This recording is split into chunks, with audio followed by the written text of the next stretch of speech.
Mesdames, Mesdemoiselles, Messieurs, bienvenue dans notre chaîne. Nous sommes ravis de recevoir notre invité, Monsieur Abdeljalil Bouzougar, professeur à l'Institut national des sciences de l'archéologie et du patrimoine à Rabat. Dans cette interview, nous allons recevoir des réponses à des questions sur un fameux site archéologique préhistorique au nord-est du Maroc. Il s'agit de la grotte des Pigeons à Tafouralt. Notre première question, Monsieur Abdeljalil Bouzougar, comment la grotte a été découverte? La grotte des Pigeons, à Taforalt, est située dans la partie orientale du Maroc. Elle a été découverte par un médecin amateur et les premières fouilles ont commencé dans cette grotte aux années 40 par Armand Roulman. Puis, ils se sont poursuivis par Jean Roche aux années 50 et presque jusqu'en 1978.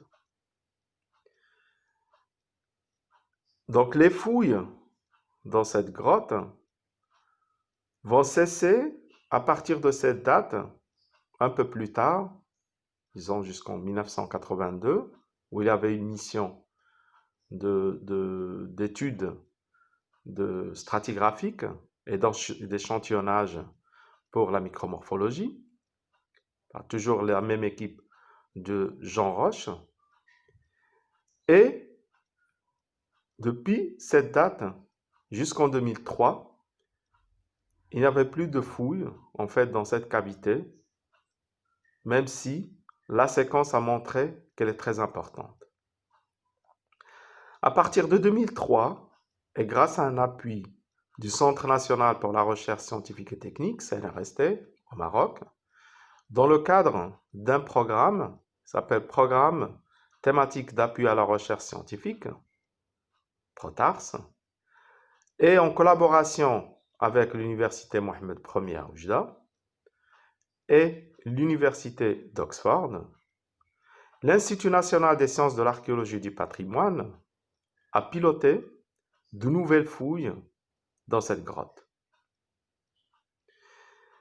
Et c'est à partir de cette date de 2003 que les nouvelles recherches se sont concentrées sur plusieurs secteurs de cette grotte. Quels étaient les objectifs de vos fouilles?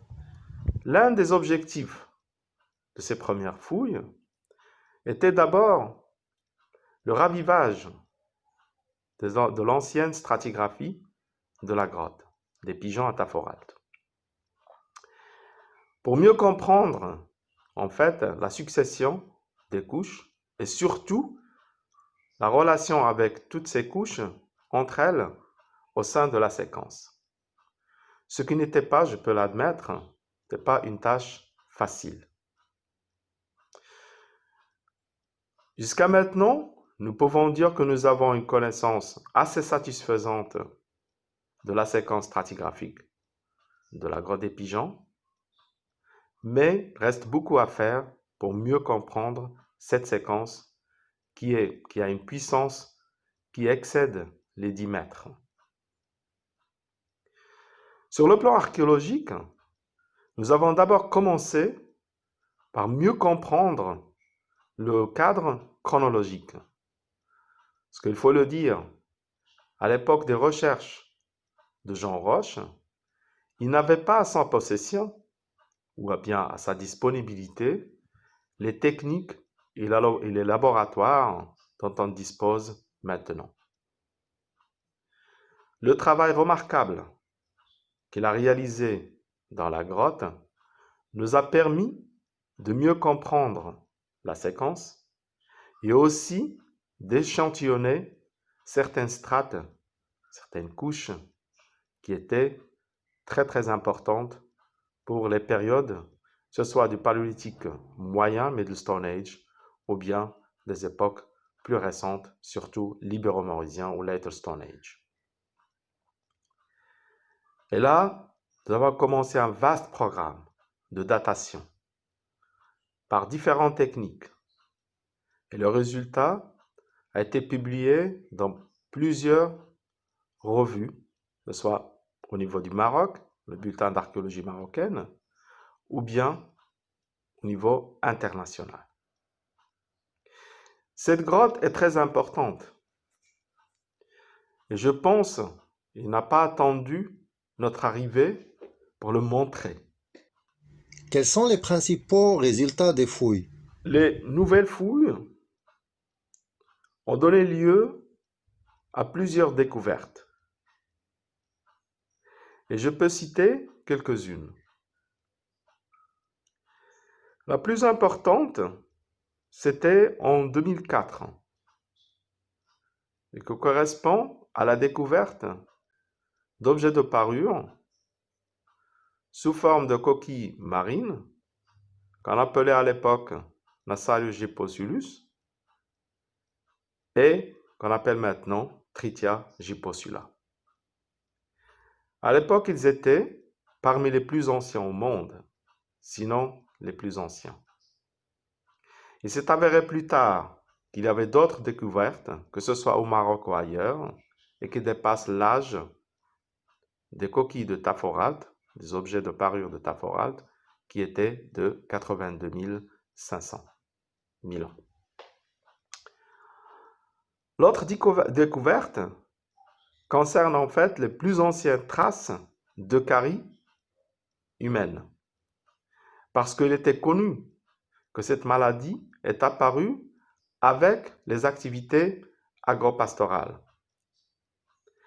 Mais à Taforalt, nous avons détecté l'acarie sur des sujets dont l'âge varie entre 13 000 et 15 000 ans. Troisième découverte concerne le plus ancien ADN fossile en Afrique. La grotte des pigeons à Taforalt montre également une séquence où on peut identifier une transition entre le Middle Stone Age Paléolithique moyen et le Later Stone Age Paléolithique supérieur. C'est l'un des rares sites en Afrique du Nord qui montre une telle séquence, une telle transition, avec bien entendu la séquence de Hawafter en Libye. Dans cette présentation, je vous ai donné au nom de toute l'équipe un aperçu général sur ce site, sur cette grotte, et nous espérons vous recevoir nombreux à l'occasion du 19e congrès mondial de l'USPP à Meknès.